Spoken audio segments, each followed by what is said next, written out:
I am Martin Luther King Jr. I am Martin Luther King Jr.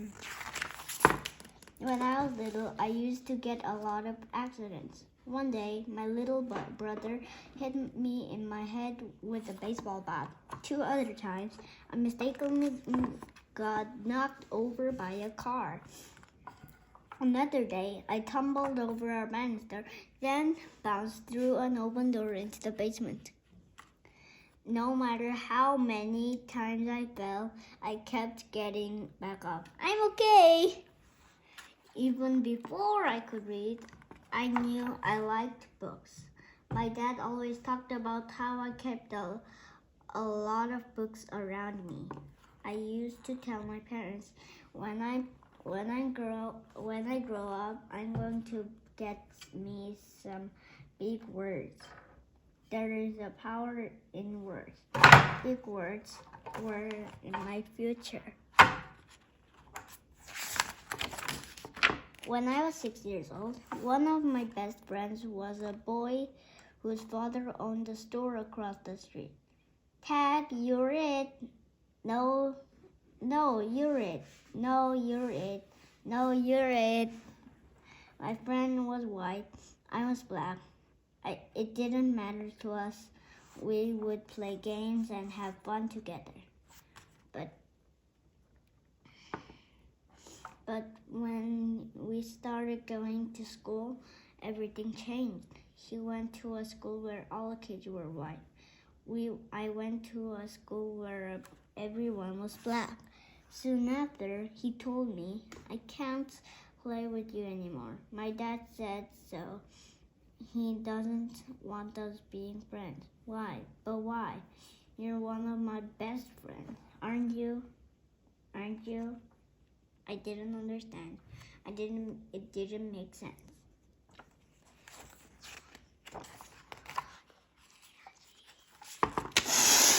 At dinner, my parents explained, it's because you're black and he's white.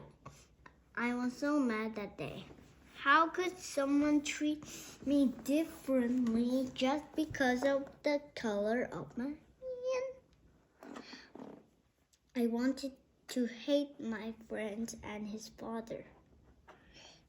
But my parents told me to do the opposite, that I should love my friend, even though he hurt me. They taught me that it's better to have more love in your life than more hate. Then my mother taught me one of the most important lessons of all. You are as good as anyone. You must never feel that you are less than anyone else. I wanted to believe it, but every day I saw the opposite. I saw you could be treated unfairly just because of the color of your skin. If you were white, you went to a good school with great playgrounds and plenty of books. If you were black, your school was small, sometimes with no desk or even windows. Check it out, a playground. Check it out. Where's our playground? Check it out, a playground. Check it out. Where's our playground?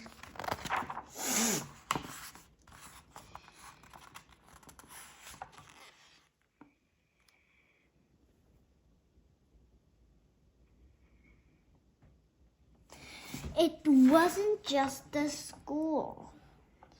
Black people had to use different water fountains, different elevators, even different bathrooms. In fact, on a hot day, when everyone wanted ice cream, if you were white, you could sit at the counter and eat from a nice dish. But since I was black, if they served me at all, it was through a side window, and they put my ice cream in a flimsy paper cup.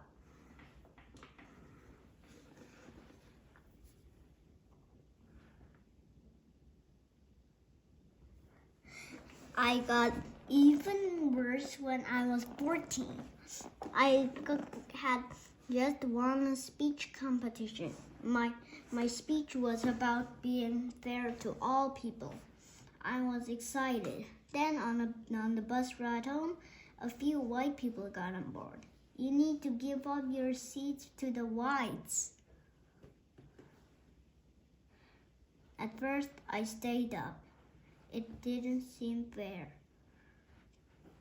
But my teacher convinced me to move. We spent the rest of the ride standing and getting tossed in every direction. Every day, this is what life was like. Black people were treated terribly. The only question was,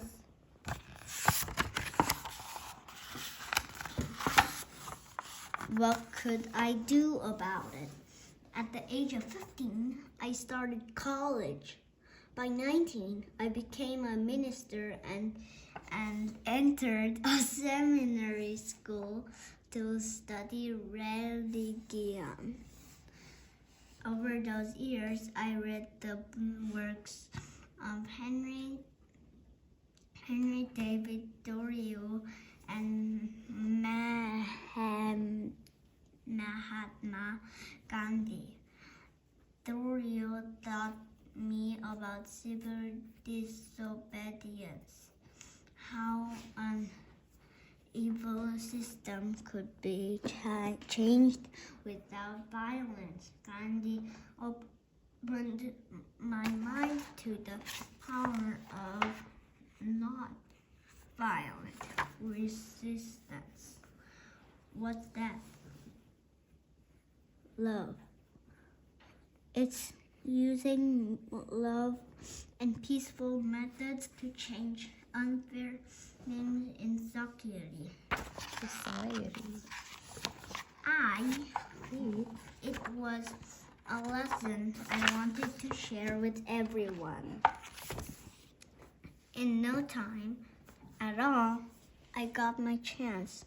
In Alabama, a big black woman named Rosa Parks was told to give up her bus seat to a white man. It was just like that what happened to me. But unlike Mrs. Parks, Mrs. Parks refused. She was arrested. Early the next morning, I got a phone call from a local community leader. It's time to take a stand. We should boycott the buses so everyone knows that we won't accept this treatment anymore. You know, that's not gonna be easy. Do not ask if it's easy. Ask if it's right. It was just like Thoreau taught. Instead of using violence to protest the unfair rules, black people would use a peaceful method. We would not ride the public buses. Without our money, the bus companies would go out of business. Now, the only question was, would it work?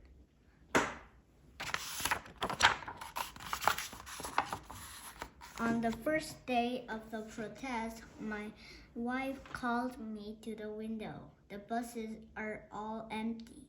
It's working. We had to keep it going. As the head of the bus boycott, I gave one of the most important speeches of my life. We are determined here in Montgomery to work and fight until justice runs down like water and righteousness like a mighty stream. When the history books are written in the future, somebody will have to say there lived a race of people, black people, who had the moral courage to stand up for their rights. The room was packed. Camera crews were filming. I had only 20 minutes to prepare. I didn't use notes, but by speaking from my heart, I found out how big words can be.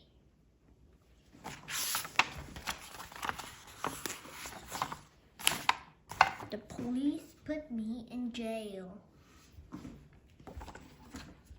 saying I was breaking the law. Other folks bombed my house, but instead of using my fists, I kept my calm. Don't you want to fight back? And I am a man of nonviolence, and I know that I do not stand alone. You are with you all the way, Reverend. If no one rides these buses, we'll go out of business. You're really getting that, huh? You are finally Getting that. huh? For more than a full year, every black person in the city, and some white people too, refused to ride the buses. That meant some people had to walk for miles, but they kept going. There was a power in standing together. Eventually, our peaceful protest worked. The rules were changed. Public buses could no longer separate people based on the color of their skin. That was only the beginning. Soon, our peaceful protests sparked other peaceful protests. At lunch counters, college students organized sit-ins where they would not stop until everyone could eat together. Our methods of nonviolence were so powerful, I was invited to meet with the president at the White House. But sometimes the hardest problems were right at home. Daddy, look,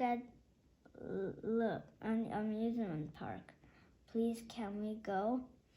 I'm sorry, Yoki, we can't. Funtown is not open to black people.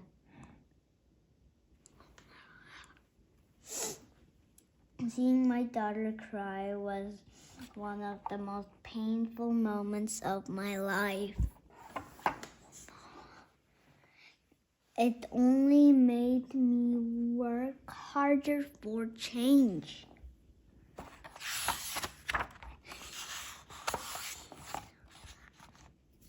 Was it easy? Absolutely not. During one protest in Birmingham, Alabama, the police again arrested me and locked me in a dark jail cell that had only one window.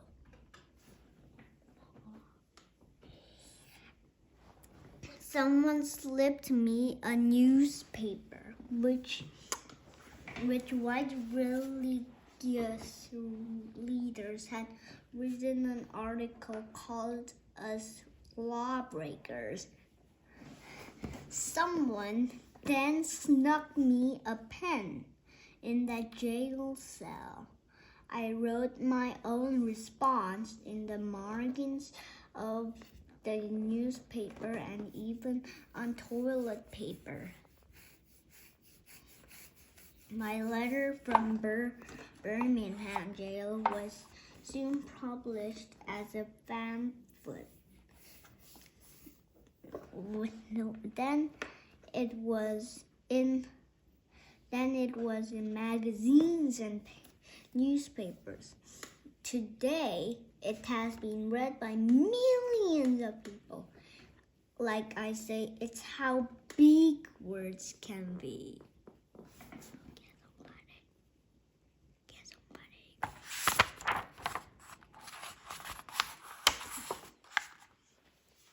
Our message was so important, even kids your age joined us in Birmingham during the Children's Crusade.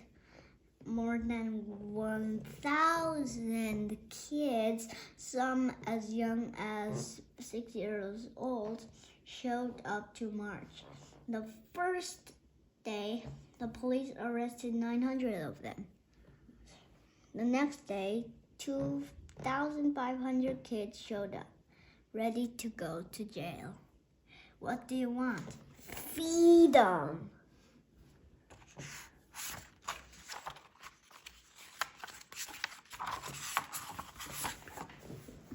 This was our finest hour. Enraged that we were not giving up, the chief of police told the firemen to spray the children with water hoses and attack them with dogs. They thought it would stop us, but instead, as the whole country watched on TV that they were doing to our children, it was a wake-up call for the nation's conscience. How can they treat little kids like that? That's not right. We need to help them. How can they treat little kids like that? 90 days later, the rules began to change. Now blacks and whites in Birmingham were using the same lunch counters, water fountains, and restrooms. You could feel it in the air. More change was coming. Freedom was contagious. By the summer of 1963, an estimated 1 million Americans held their own protests in cities across the city. A man named A. Philip Randolph suggested a massive march. If we march together peacefully, they won't be able to ignore us. Together, we can convince Congress and the President to pass laws so that no one in America can treat people differently based on skin color. I like the idea. Where should we have it? There's only one place. People came from almost every state. They came in nearly every form of transportation. They even took off work and did not get paid just to be there. Old people, young people, black people, white people, even children like you, they all came to Washington, D.C., gathering in a Rigtus army. Why? Because they wanted a change. And they knew the surest way to change the world is to stand together. I am happy to join with you today in what will go down in history as the greatest demonstration for freedom in the history of our nation. On August 28, 1963, I stood at the podium and spoke what some called my biggest words of all. I have a dream that my 4 little children will one day live in a nation where they will not be judged by the color of their skin, but by the content of their character. I have a dream that one day little black boys and black girls will be able to join hands with little white boys and white girls as sisters and brothers. Let freedom ring from every mountainside. Let freedom ring.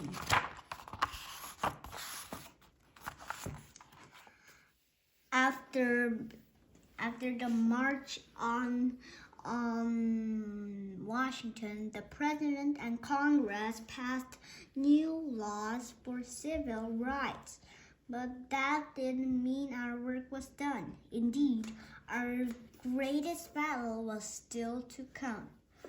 It began with 600 activists as they tried to walk 54 miles from Selma, Alabama, to the state capital of Montgomery. Back then, there were rules that stopped black people from voting. If you want to change the laws, you have to be able to vote for new people who make the laws. We're marching to tell the governor we want voting rights. This brutality must end. No matter what, don't let them pass. The police had billy clubs and tear gas, but they attacked our group and knocked many people down. But as I learned so long ago, you have to get back up. No matter how hard they hit us, we remained peaceful. Still, we didn't get through. 2 days later, we tried again. Now there were 2,500 of us. We will get to Montgomery. No, you won't. I promise you won't. Once again, we tried. Once again, which we did not get through. Did we give up? What do you think? It was Sunday, March 21, 1965, our third try. Now, we had 8,000 people with us. we are on the move. We shall overcome. Check out the crowd. Black, white, Christian, Jewish, all standing together. For 2 days we marched.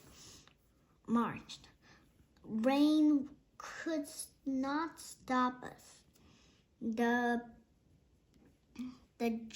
world was watching. The White House was too. President Johnson even sent troops to protect us. Exhaustion could not stop us. As we reached Montgomery, Alabama, tears were shed. But this time they were tears of joy.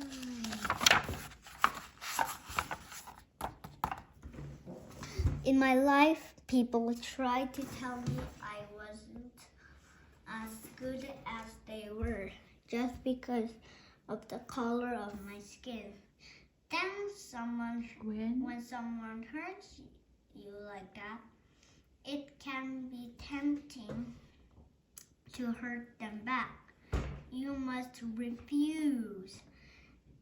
When someone shows you hate, show them love. When someone shows you violence, show them kindness. To reach our goals, we must talk the path of peace. We must lock arms with our brothers and sisters. We must march together. When we do, our voices will be heard and freedom will reign. Remember Funtown Amusement Park?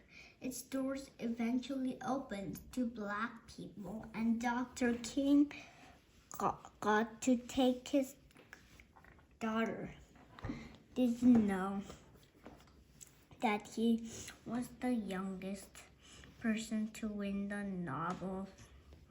Nobel Peace Prize at that time? Just 35 years old. He donated the prize money to the civil rights movement. He said that the prize was the work of many other unsung heroes. He fought against poverty too. There's even a national holiday for him, the third Monday of every January. Only on Washington and Lincoln get a day like that, and they share theirs. It's a day to remember how far we've come and how much more work there is to do. I am Martin Luther King Jr. I stand for peace. I stand for justice. I stand to help others. I stand as proof that no matter how hard the struggle, we must fight for what is right and work to change what is wrong. Whatever struggle you face, no matter how hard it gets, you must always move forward. I am proof of this. If we rise up, if we stand together, if we remain united, nothing can stop our dreams.